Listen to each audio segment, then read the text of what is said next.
우리 예능 중에서 육아 예능 좋아하시나요? 애기들 너무 귀엽죠? 근데 막상 그거 보면서 이제 실제로 애기 키우시는 부모님들은 그런 생각도 하셨을 거예요. 야, 방송이니까 저렇게 좋아 보이지. 현실은 전쟁이다, 전쟁이야. 그런 말씀들 하시리라고 생각합니다. 저는 이제 비교적 결혼을 좀 일찍 한 편이거든요. 제가 26살에 결혼을 하고 27살에 이제 첫째가 나왔어요. 굉장히 어린 나이에 이제 아이가 생기면서 정말 무섭고 힘들었던 것 같아요. 어떤 점이 가장 힘들었냐면 누가 가르쳐주는 사람도 없고 누가 이렇게 어른이 직접적으로 저희 가정을 이제 도와주시는 분이 계시지 않았기 때문에 그냥 그 상황에 매몰됐던 것 같아요. 그러니까 특히 이제 첫째 키울 때가 좀 힘들었는데 그냥 조금만 아파도 진짜 크게 잘못될 것 같고 뭔가 문제가 있으면 진짜 다 끝난 것 같고 나만 못하는 것 같고 나만 잘못하는 것 같고 죄책감과 그런 이제 어려움들이 막 생각이 나네요. 그 상황에 매몰돼 버리는 거죠. 그러니까 그렇게 할 수 있는 사람은 진짜 실력자라고 생각하는데 문제로부터 한 걸음 물러서서 그 문제를 객관적으로 보면서 괜찮아질 거야. 이거는 일반적인 상황이야를 판단할 수 있다면 그 사람은 굉장히 능력치가 높은 사람이라고 생각합니다. 그런데 대부분의 사람들이 그래요. 갑작스러운 문제가 닥치고 어려움이 닥치고 고난이 닥치면 그 문제 자체에 완전히 매몰돼 버려서 문제만 보이죠. 다른 것들은 눈에 보이지 않죠. 그것이 우리를 진짜 힘들게 하는 것 같습니다. 둘째가 생기고 나서 가장 큰 차이점은 무엇이었냐면 이 문제가 끝날 것을 알고 있다는 것이었어요.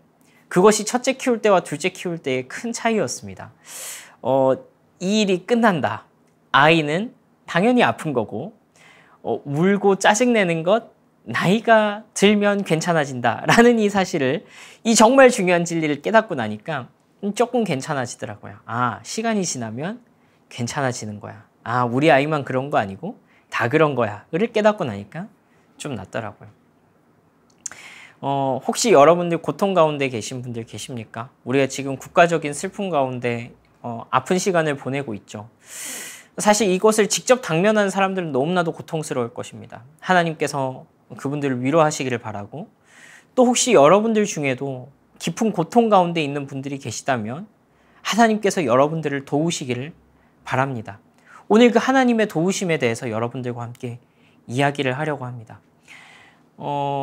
이 시인, 우리가 함께 살펴보고 있는 이 시편 118편의 시인도 굉장한 고통 가운데 있었던 것 같습니다. 그것이 어떤 고통인지는 우리가 다 알 수 없지만 지난 시간에 살펴본 것처럼 정말 그 죽음의 위협을 느끼는 그런 고통 가운데 정말 내가 살아있음이 기적 같은 그런 고통 가운데 살고 있는 것 같습니다.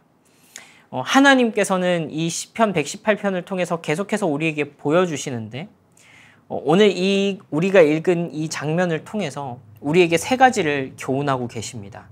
오늘 그 교훈을 통해서 하나님께서 저와 여러분들을 위로하시고 또 우리를 감사로 이끄시며 바랄 수 없는 중에 소망을 바라게 하시고 감사할 거리가 없는 중에 우리로 하여금 감사가 터져나오게 하시는 그런 기적과 같은 일이 저와 여러분들 가운데 있기를 간절히 바랍니다. 오늘 우리가 읽은 말씀 첫 번째로 하나님께서 우리에게 주시는 교훈은요. 바로 끝이 있다라는 것입니다. 우리 함께 말씀 14절에서 17절 한 번 더 보면 좋겠습니다. 여호와는 나의 능력과 찬송이시요 또 나의 구원이 되셨도다. 의인들의 장막에는 기쁜 소리 구원의 소리가 있으며 여호와의 오른손이 권능을 베푸시며 여호와의 오른손이 높이 들렸으며 여호와의 오른손이 권능을 베푸시는도다. 아멘. 여러분 오늘 이 읽은 말씀 바로 직전까지 시인은 둘러싸고 둘러쌌다. 나를 애워싸고 애워쌌다. 내가 정말 이 죽음의 극한의 고통 가운데 있다 라고 노래하다가 갑작스럽게 그 어조가 바뀌기 시작합니다. 바로 하나님의 구원을 경험하게 된 것입니다. 여러분 여기서 여호와의 오른손이라는 표현은 이 오른손이라는 말에서 상징적으로 알 수 있듯이 힘 있는 손, 능력을 베푸는 손, 강력한 손을 의미합니다. 물론 여러분들 중에 이제 왼손잡이가 계시다면 불쾌하실 수 있지만 이 고대 사회의 문학적인 표현이라고 여러분들께서 생각해 주시면 좋겠습니다. 하나님께서 고통 가운데 있는 자를 건지셨다라고 표현하고 있습니다. 의인들의 장막에는 기쁨의 소리가 있다라고 표현하고 있습니다. 하나님께서 자기를 의지하는 자들, 자기를 붙잡는 자들, 하나님을 의지하는 자들을 향해서 그 구원의 손길을 베푸실 날이 있다라는 사실을 오늘 시인은 우리에게 확실하게 말해주고 있는 것입니다. 그것은 네 케이스지라고 얘기하실지도 모르겠어요. 그런데 여러분, 그렇죠. 우리가 왜 다른 사람의 이야기를 귀담아 듣습니까? 왜 우리랑 비슷한 상황을 경험한 사람들에게 찾아가서 조언을 구합니까? 네, 그렇습니다. 비슷한 상황 속에서 그들이 어떻게 그것을 극복했고 그들이 그것을 어떻게 이겨나갔는지를 우리가 배우기 위해서 그렇잖아요. 여러분, 성도들의 이야기를 잘 들어보십시오. 믿음의 선배들의 이야기를 잘 들어보십시오. 하나님께서 그들의 그 곤란하고 어려운 상황들 속에서 그들을 어떻게 인도해내셨는지, 그들을 어떻게 그 극심한 고통 속에서 건져내셨는지 그 이야기를 한번 살펴보십시오. 그러면 거기서부터 우리가 얻게 되는 교훈이 있습니다. 그것은 무엇이냐면 하나님께서 성도의 삶을 떠나지 않고 그들의 삶을 지켜주신다는 사실입니다. 때로는 내 주위에 아무도 없는 것 같고 누구도 나를 도와줄 자가 없는 것 같고 나 스스로도 나에게 실망스럽고 나 스스로도 나에게 어떠한 도움이나 무언가를 극복해 나갈 능력이 없다라고 생각할 그때에 하나님을 의지하십시오. 하나님께서 여러분들을 건지실 것입니다. 여호와의 오른손이 여러분들을 붙드실 것입니다. 우리 두 번째로 이 본문을 통해서 우리에게 주시는 교훈은 바로 우리의 이 고난의 시간이 이해되게 하시는 때가 온다라는 것입니다. 오늘 말씀에 17절, 18절 말씀 한번 읽어드리겠습니다. 내가 죽지 않고 살아서 여호와께서 하시는 일을 선포하리로다. 여호와께서 나를 심히 경책하셨어도 죽음에는 넘기지 아니하셨도다. 아멘. 여러분, 때로는요, 우리의 상황이 정말 이해되지 않고 진짜로 죽을 것 같은 그런 경험들을 하게 되잖아요. 앞서서 제가 고백했던 것처럼 이러한 고난들, 우리에게 찾아온 고통들이 더 고통스러운 이유는 이것이 우리 안에서 해석되지 않기 때문에 그렇습니다. 내가 잘못하지도 않은 것 같고 내가 뭔가 나쁜 짓을 해서 나에게 이런 일이 일어난 것도 아니고 그냥 나는 평범한 삶을 살아가고 있었는데 갑작스럽게 내 인생에 찾아온 이 고난의 문제, 갑작스럽게 내 인생을 파고드는 이 고통의 문제를 마주할 때 나는 이해가 되지 않는 것입니다. 여러분, 다른 사람의 고난을 함부로 해석하려고 해서는 안 되는 이유가 여기 있습니다. 그러한 해석은요, 어느 날 아침에 바로 나타나지 않을 수도 있기 때문에 그렇습니다. 여러분, 욥의 이야기를 한번 생각해 보십시오. 욥이라는 사람이 있었는데요. 그 사람이 갑작스럽게 집도 잃고 가족도 잃고 건강도 잃어버리는 어마어마한 재난 가운데 처하게 됩니다. 욥의 친구들이 와서 나름대로 신앙이 있다라고 하는 그 친구들이 와서 욥에게 자기 나름대로의 조언을 하기 시작합니다. 처음에는 위로를 하는 것 같더니 나중에 되면 욥을 탓하기 시작합니다. 야, 네 죄 때문에 그래. 네가 하나님 앞에서 잘못해서 그래. 야, 네가 하나님 앞에 똑바로 안 살아서 네가 벌을 받은 거야. 일단 회개부터 하는 게 좋지 않을까? 라고 이 욥의 심장을 파고드는 그런 말을 하는 것입니다. 여러분, 그런데 나중에 하나님께서 욥과 이 세 친구들 앞에 등장하시거든요. 하나님의 깊은 임재 속에서 이 세 친구들과 욥이 뭐라고 표현하냐면 입을 가렸다라고 표현합니다. 하나님께서 그 세 친구들을 책망하시면서 아무 말도 하지 마라. 너네는 아무것도 모른다라고 이야기합니다. 여러분, 그렇습니다. 때로는 우리의 삶의 고난은요, 때로는 다른 사람들의 고난은요, 우리가 뭔가 해석을 해줄 수 없는, 그것이 나의 경우라고 할지라도 나 스스로도 제대로 그 일을 해석할 수 없는 그런 고통스러운 일들이 우리 인생 가운데 찾아올 때가 있습니다. 여러분, 하물며 그것을 경험하는 당사자도 그것을 이해하고 해석하는 것이 쉽지가 않은데 다른 사람이 함부로 타인의 고통에 대해서 해석하고 나름 영적인 것처럼 포장해서 훈수를 두는 것이 결코 옳지 않다는 것이죠. 하나님 앞에서 그것이 진짜 성경적인 일일까라고 생각해 봤을 때 그렇지 않을 수도 있다는 것입니다. 여러분, 그런데 한 가지 희망적인 것은 무엇이냐면 오늘 이 시인의 일을 보니까 하나님 앞에 서 있는 자들, 하나님과 동행하는 자들에게 주시는 또 한 가지의 은혜가 있는데 지금은 이해가 되지 않아서 너무나도 고통스럽고 지금은 이해할 수 없어서 정말 절망에 가까운 그런 시간을 보내고 있지만 하나님께서 우리에게 그 고난과 고통이 이해되는 시간을 주시겠다라는 약속이 이 말씀 가운데 있는 것입니다. 이렇게 되어 있습니다. 내가 죽지 않고 살아서 여호와께서 하시는 일을 선포하리로다. 여호와께서 나를 심히 경책하셨어도 죽음에는 넘기지 아니하셨도다. 여러분, 뭐라고 하고 있습니까? 내가 죽지 않고 살 것이다 라고 말하고 있습니다. 고난 속에서 진짜로 죽을 것만 같은 그 상황 속에서 진짜로 죽음의 그림자가 내 눈앞에 들이운 그 상황 속에서 모든 것을 놓아버리고 포기하고 싶은 그 순간 속에서 하나님께서 그를 건져내시고 여호와께서 하시는 일을 오히려 선포하는 그 자리 가운데 우리를 두시겠다라고 약속하십니다. 내가 죽지 않고 살아서 그 고통 속에서 나를 건져내신, 내 삶을 이해되게 하신, 내 삶을 비로소 해석하게 하신 그 하나님의 큰 일을 선포하게 될 것이다 라고 표현합니다. 그러면서 이렇게 덧붙이는 것입니다.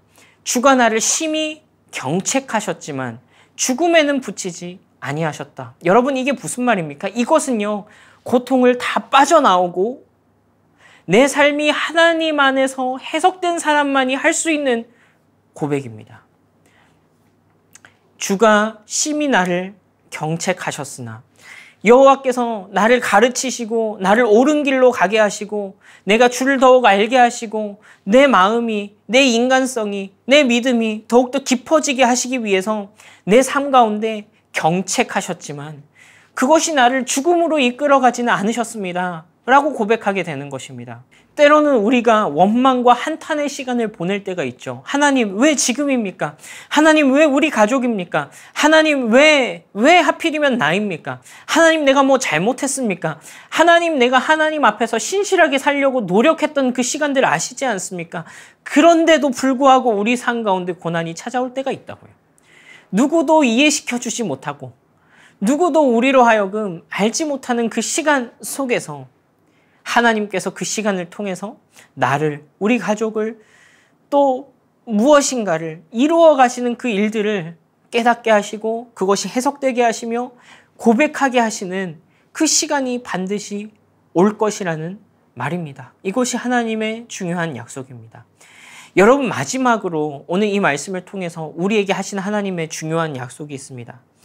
바로 19절부터 21절까지의 말씀입니다. 내게 의의 문들을 열지어다. 내가 그리로 들어가서 여호와께 감사하리로다. 이는 여호와의 문이라 의인들이 그리로 들어가리로다. 주께서 내게 응답하시고 나의 구원이 되셨으니 내가 주께 감사하리이다. 아멘. 여러분, 여기에서 의의 문들이라는 표현은 아마도 성전의 문들을 의미하는 것으로 보입니다.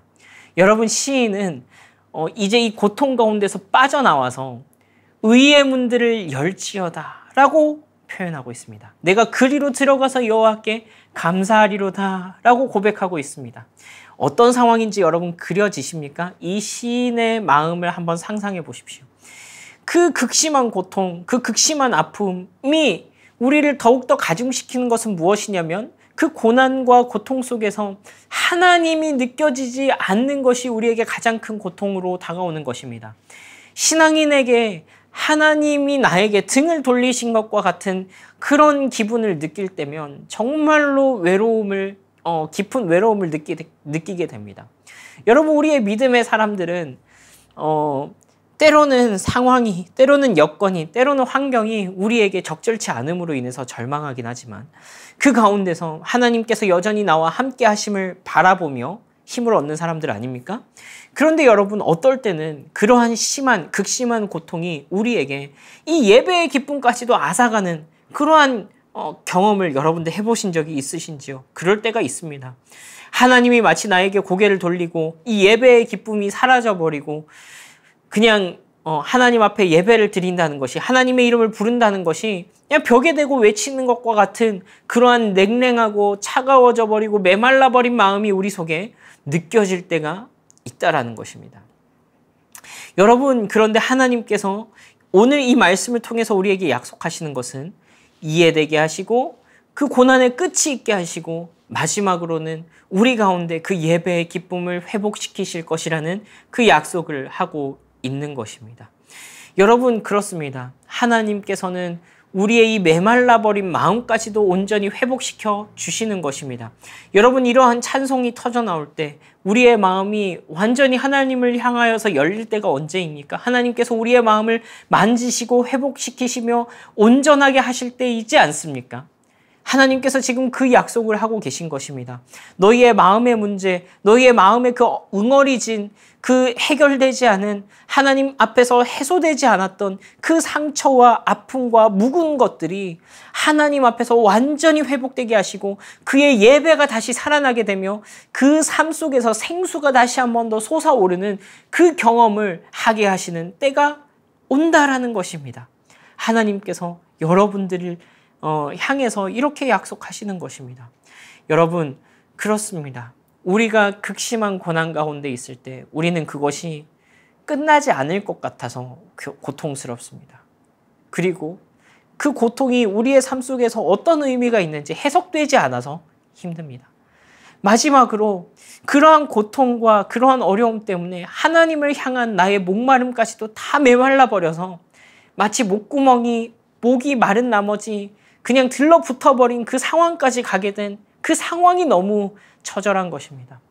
하나님께서는 하나씩 해결시키셔서 오늘 이 시인으로 하여금 온전한 회복을 경험하게 하시고 하나님을 찬양하는 그 지점에까지 이르게 하시는 놀라운 회복을 약속하신 것입니다. 여러분, 그런데요, 우리가 지금 살펴보고 있는 시편 118편은요 사실 굉장히 예언적인 시편입니다. 메시아 시편으로 분류되기도 하는데요, 그 예수 그리스도에 대한 그 메시아적 예언에 대한 내용은 우리 다음 주에 조금 더 살펴보게 될 것입니다. 그러나 오늘 우리가 오늘 봤던 이 말씀 속에서도 메시아적 예언, 우리를 향한 궁극적인 소망도 함께 발견할 수 있습니다. 오늘 이 시인의 목소리는 동일하게 예수 그리스도의 목소리로도 우리에게 전달되기도 합니다. 내가 죽지 않고 살아서 여호와의 영광을 선포하리로다. 주가 심히 나를 견책하셨을지라도 죽음에는 붙이지 아니하셨다. 이 표현은요, 예수 그리스도께서 십자가에서 하셨던 고백입니다. 하나님이여 하나님이여 어찌하여 나를 버리시나이까. 그 예수 그리스도, 인간의 몸을 입고 이 땅 가운데 오신 우리의 구원자 되신 예수 그리스도는 참 사람이시며 참 하나님으로서 우리의 인생의 모든 질고를 경험하시고 그 모든 고통 가운데 내어 던져지셨던 분이십니다. 그것도 하나님의 손에 의해서, 또한 그분의 자발적인 순종으로 인해서 그 자리 가운데 가시게 된 것이죠. 예수님의 이 고백은요, 사망이, 죽음이 예수 그리스도를 둘러싸고 그를 완전히 잠식시킨 것 같은 그 지점에까지 가게 합니다. 우리가 사도신경에서 장사된 지 사흘 만에라고 표현하는, 그러니까 무덤에 완전히 묻혀서 죽었노라고 확실하게 선언하게 되는 그 3일째 되던 날에 부활을 하셨다라는 것이지요. 이 고백은 동일하게 예수 그리스도의 고백이기도 합니다. 내가 죽지 않고 살아서 여호와의 영광을 선포하리라 하는 그 고백은 죽음을 이기시고 온 세상 가운데 하나님께서 오르셨다, 하나님께서 영광스러우시다 라고 선포하셨던 그 예수 그리스도의 부활의 영광을 우리로 하여금 보게 합니다. 또한 그 예수 그리스도를 따르는 자들, 그 부활의 소망 가운데, 그 죽음의 고통이 우리를 삼키지 못할 그 소망 가운데 있는 우리에게도 동일하게 이렇게 말씀하십니다. 고린도전서 15장 50절에서 58절 말씀입니다. 제가 이것을 찬찬히 읽어드릴 테니 한번 잘 들어보십시오. 형제들아, 내가 이것을 말하노니 혈과 육은 하나님 나라를 이어받을 수 없고 또한 썩는 것은 썩지 아니하는 것을 유업으로 받지 못하느니라. 보라, 내가 너희에게 비밀을 말하노니 우리가 다 잠잘 것이 아니요 마지막 나팔에 순식간에 홀연히 다 변화되리니 나팔 소리가 나매 죽은 자들이 썩지 아니할 것으로 다시 살아나고 우리도 변화되리라. 이 썩을 것이 반드시 썩지 아니할 것을 입겠고 이 죽을 것이 죽지 아니함을 입으리로다. 이 썩을 것이 썩지 아니함을 입고 이 죽을 것이 죽지 아니함을 입을 때에는 사망을 삼키고 이기리라고 기록된 말씀이 이루어지리라. 사망아, 너의 승리가 어디 있느냐? 사망아, 네가 쏘는 것이 어디 있느냐? 사망이 쏘는 것은 죄요, 죄의 권능은 율법이라. 우리 주 예수 그리스도로 말미암아 우리에게 승리를 주시는 하나님께 감사하노니 그러므로 내 사랑하는 형제들아, 견실하며 흔들리지 말고 항상 주의 일에 더욱 힘쓰는 자들이 되라. 이는 너희의 수고가 주 안에서 헛되지 않은 줄 알미라. 사망아, 너의 쏘는 것이 어디 있느냐? 죽음아, 너의 삼키는 것이 어디 있느냐?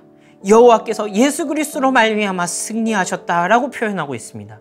오늘 우리의 읽은 말씀 중에도 여호와의 오른손이 권능을 베푸시며 여호와의 오른손이 높이 들리셨도다 하는 그 표현이 승리하신 하나님에 대한 표현입니다. 그리고 이렇게 말하는 것입니다.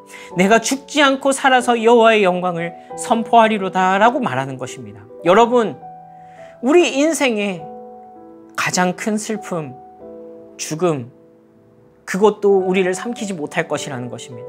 우리의 소망은 여기에 있습니다. 여러분, 최악의 경우에, 진짜 최악의 경우에 사망이라는 것이 우리를 진짜로 위협하고 들어와서 우리를 삼켜버린다고 할지라도 그것을 뚫고서 우리는 이렇게 고백하게 될 것입니다. 내가 죽지 않고 살아서 여호와의 영광을 선포하리라.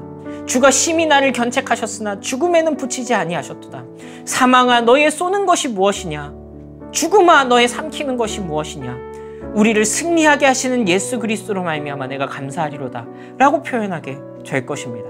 여러분, 우리가 깊은 슬픔과 고통 속에서 지금 이 시간들을 지나가고 있습니다. 여러분들의 인생 가운데서도 개인적으로든 가족적으로든 여러분들의 삶 가운데도 고통이 있는 줄로 압니다. 여러분, 그러나 가장 극심한 고통, 가장 그 최악의 상황 속에서도 하나님께서는 우리를 향하여서 약속하십니다. 때로는 언제 끝날지 모르는 이 고통 때문에, 때로는 이해가 되지 않는 이 상황 때문에, 때로는 기도할 힘마저 남아있지 않는 다 메말라버린 것 같은 나의 이 메마른 심령 때문에 우리의 고통이 더욱더 극심하게 느껴지지만 주님께서 여러분들을 끝나게 하실 것입니다. 그 고통이 끝나게 하실 것입니다. 여러분들의 삶 속에서 해석되고 이해되는 순간이 올 것입니다. 여러분들의 이 메말라 있는 마음, 응어리진 심장을 고치시고 여러분들의 예배와 찬송이 회복되는 그날이 오게 하실 것입니다. 그리고 우리로 하여금 이렇게 고백하게 할 것입니다. 21절 말씀에 주께서 내게 응답하시고 나의 구원이 되셨으니 내가 주께 감사하리이다 라고 고백하게 할 것입니다. 우리의 이 고난의 끝에 이해되지 않고 끝날 것 같지 않고 때로는 이 메말라 버려서 고통스러운 우리의 삶을 깨치고 나가서 이 모든 것을 뚫고 우리로 하여금 감사의 자리로 인도하게 하시는 그 하나님을 만나시게 될 것입니다. 우리 함께 들은 말씀을 기억하며 함께 기도하면 좋겠습니다. 여러분들의 있는 상황을 있는 그대로 주님 앞에 내어놓으시면 좋겠습니다. 정말 끝나지 않을 것 같은, 해석되지 않는 내 마음마저 말라버린 이 나의 상황 가운데 주님 약속하여 주십시오. 이 약속을 믿게 하여 주십시오. 이 약속을 믿고 우리가 감사하며 다시 한 번 더 주와 함께 그 길을 걸어갈 수 있는 은혜를 우리에게 좀 주십시오. 은혜를 베풀어 주십시오 라고 기도하시면 좋겠습니다. 그리고 여러분, 또한 여러분들 가운데 혹시 고통 가운데 있는 우리의 이웃이 기억나신다면 그들을 위하여서도 이렇게 한번 기도해 주십시오. 주님, 그 고통이 속히 끝나게 해 주십시오. 주님, 저들의 고통이 이해가 되게 해 주십시오. 주님, 저들의 고통의 끝에서 그들의 마음까지도 회복시켜 주시고 그 모든 상처를 치유하여 주시며 참된 예배의 회복을 경험하게 하시는 그 하나님의 은혜를 저들이 누리게 해 주십시오. 나와 우리의 이웃을 위해서 기도하는 시간이 되면 좋겠습니다. 우리 함께 기도합시다.